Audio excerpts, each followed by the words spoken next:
Hi everyone, and welcome to this collective reading for the new moon in Gemini. So as it's such a lovely sunny day, I wanted to do the reading outdoors in the garden for us. So I'm sure a lot of you will be glad that we've moved past the full moon in Scorpio energies.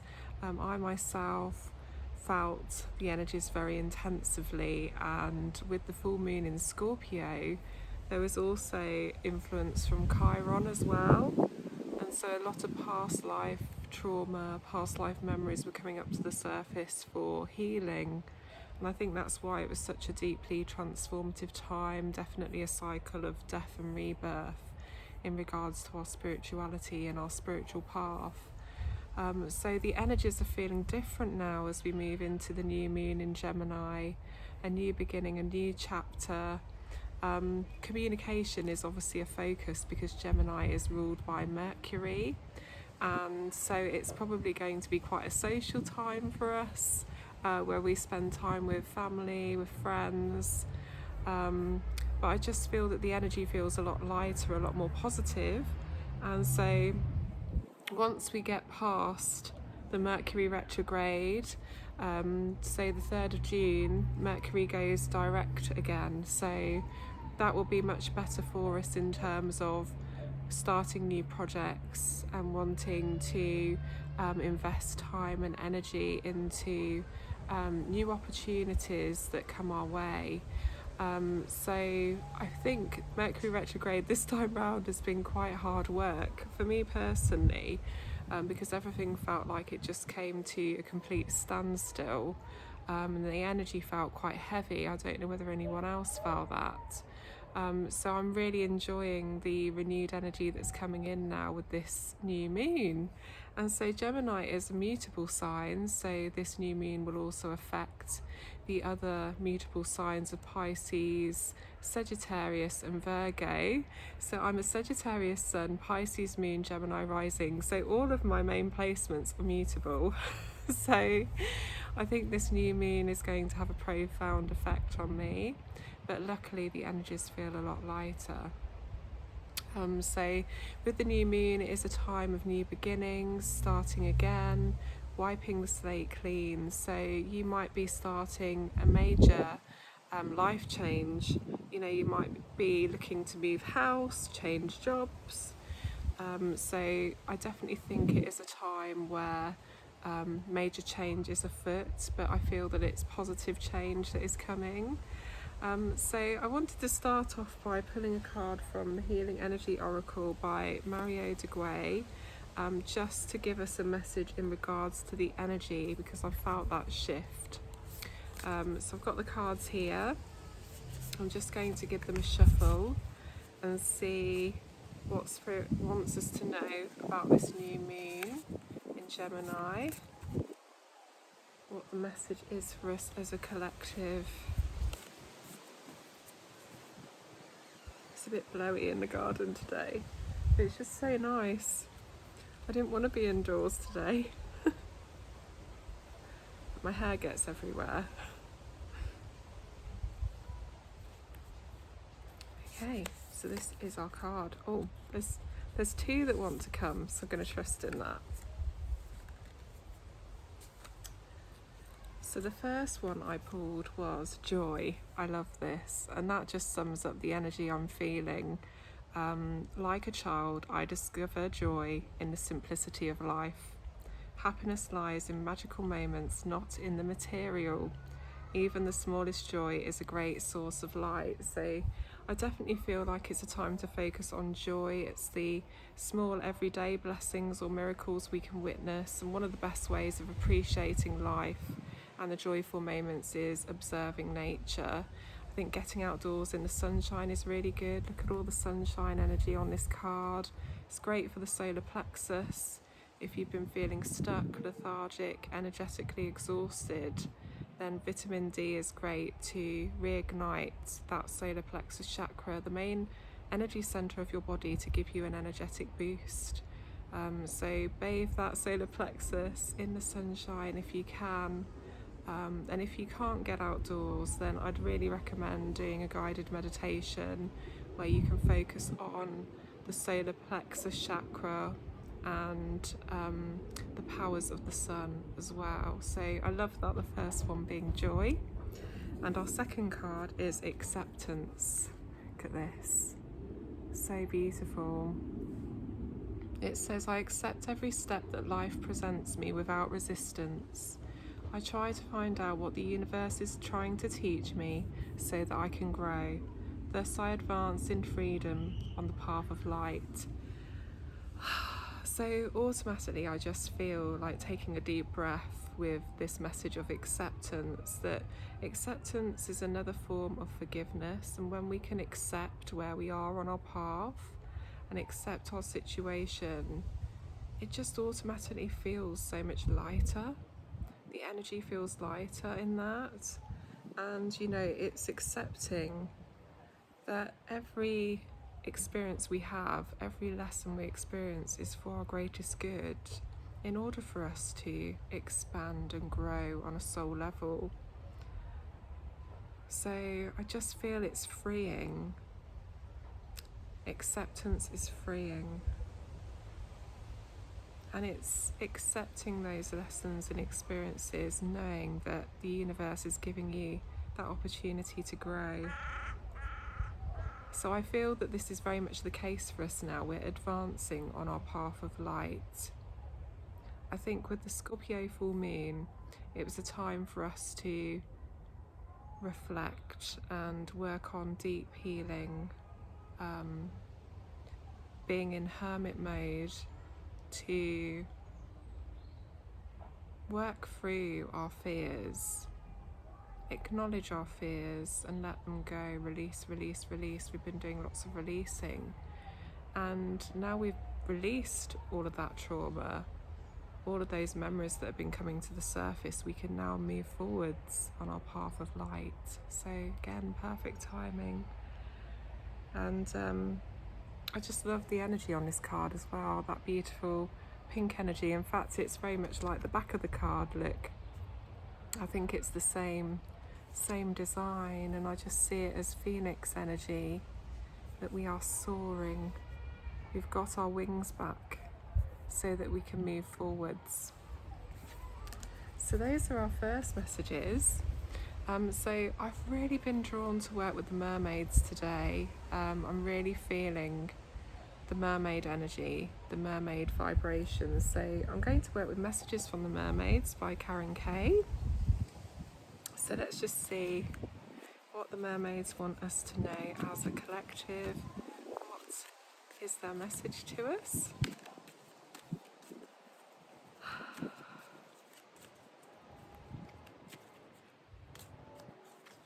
I can hear a very sad child crying.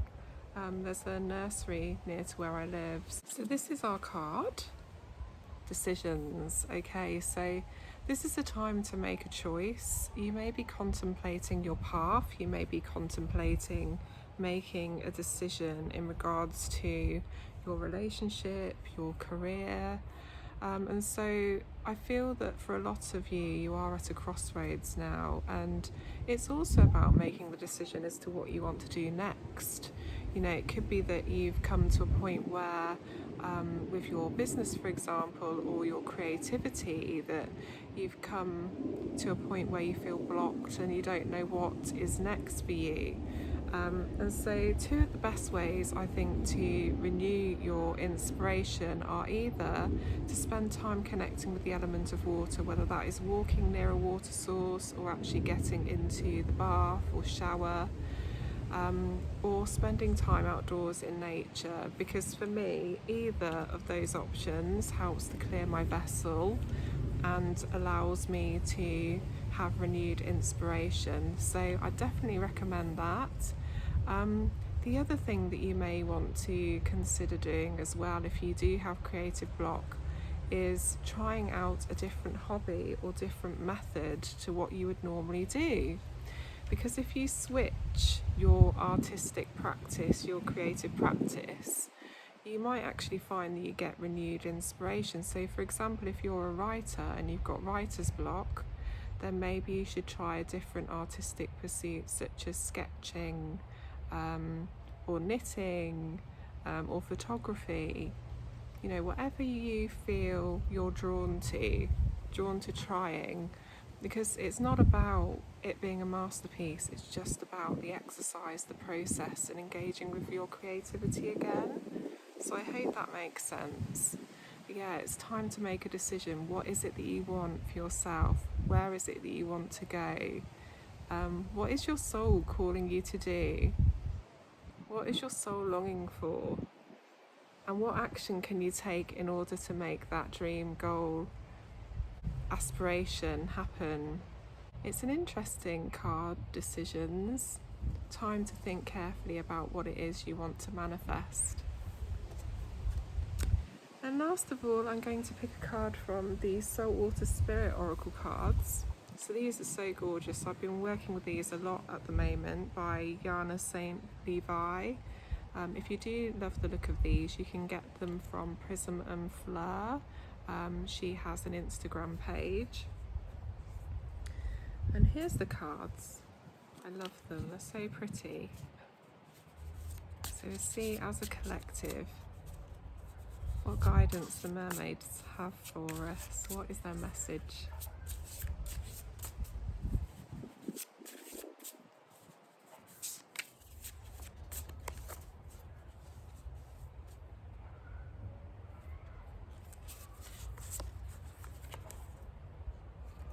Oh, look at this. This is beautiful. It's reflection.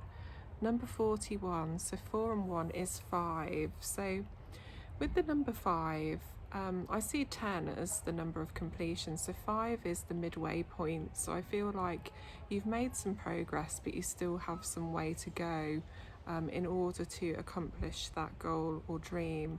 And it's about not giving up. You know, that you may have been having self-doubt. And it is about continuing to move forward despite any setbacks. With the number 5 as well, it can be quite a challenging number actually, because when I think about 5, there is kind of sometimes a bit of a sadness with the energy of the 5, and I think it's because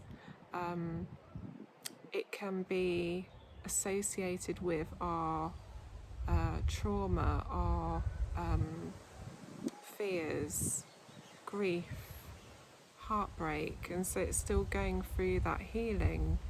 And I feel like this is a card that is suggesting that for some of you are still going through that healing journey at the moment.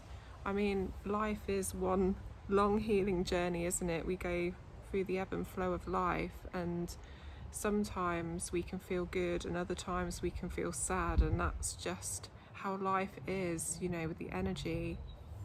And it says, you are a mirror reflection of the world around you. Do you accept its depiction? So it's thinking about how you present yourself to the world. So that's really interesting, because I think that this kind of links in with your rising sign. So how do you present yourself to the world? How do you show up in the world? What is the first impression you give to people? Because your rising sign is all about your social persona. So if people don't really know you, how do you appear to them? So I'm a Gemini rising, and so first impressions from people may be that I'm quite a chatty, bubbly person, that I'm very talkative, and you know, I'm quite a welcoming person.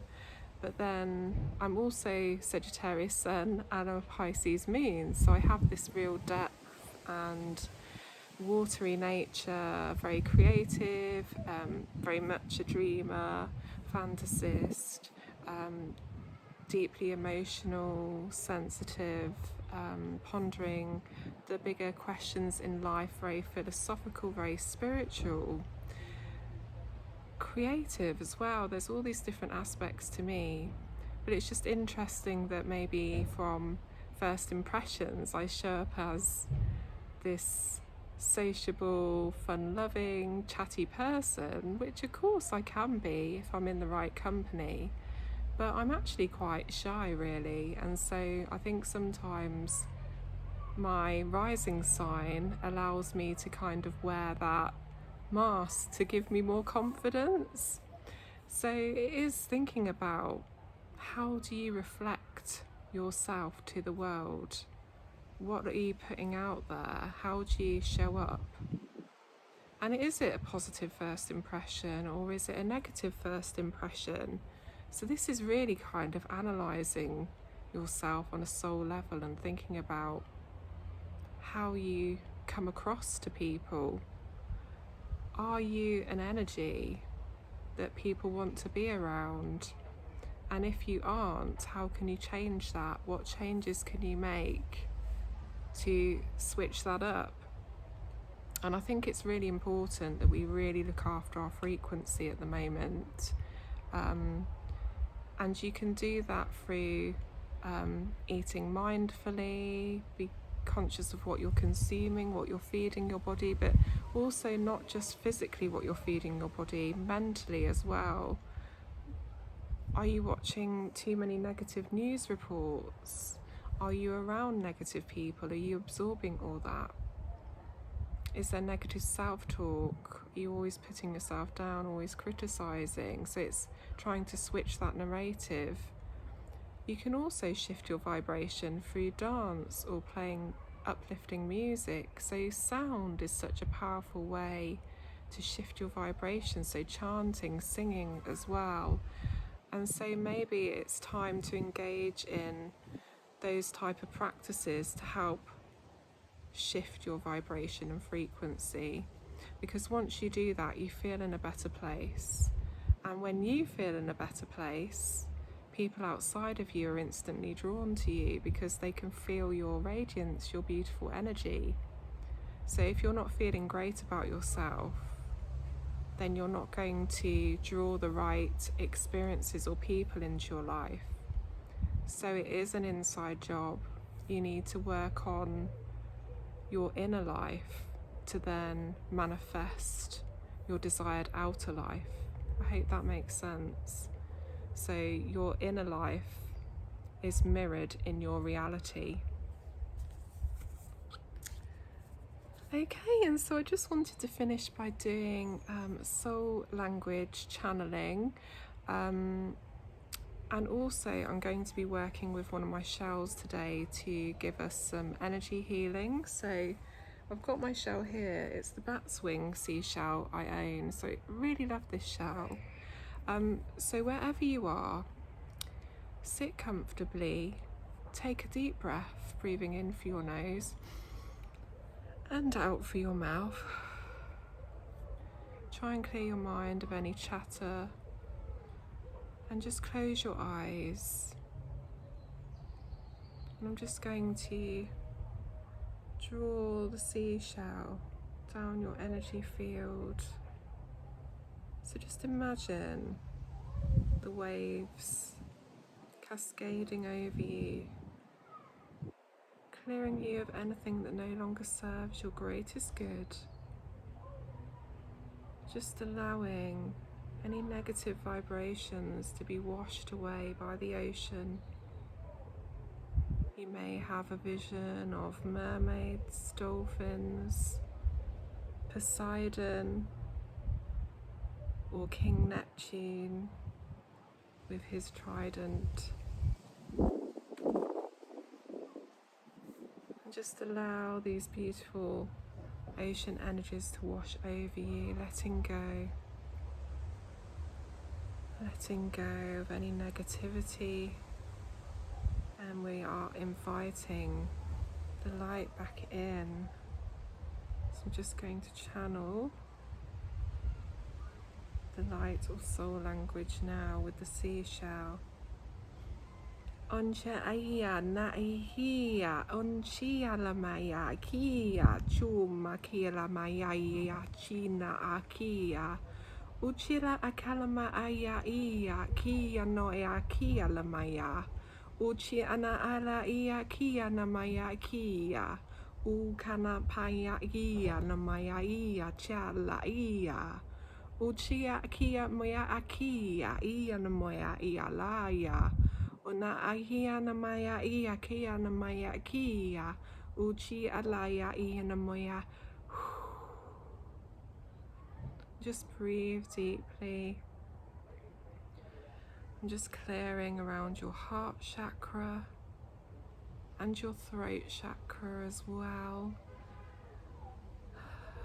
So this soul language and the light codes that I've been weaving are to help with letting go, releasing anything that no longer serves your greatest good, for clearing.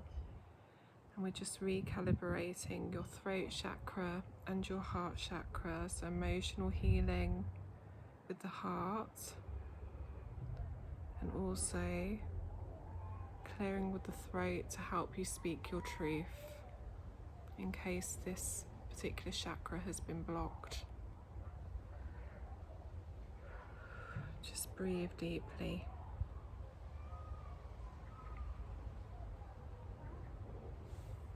I'm just going to close by placing our hands into prayer position across our chest. Namaste. So thank you so much everyone for joining me today for this beautiful collective reading for the new moon in Gemini. Wishing you all a blessed, abundant new moon, and I'll catch up with you all very, very soon. Mwah. Take care.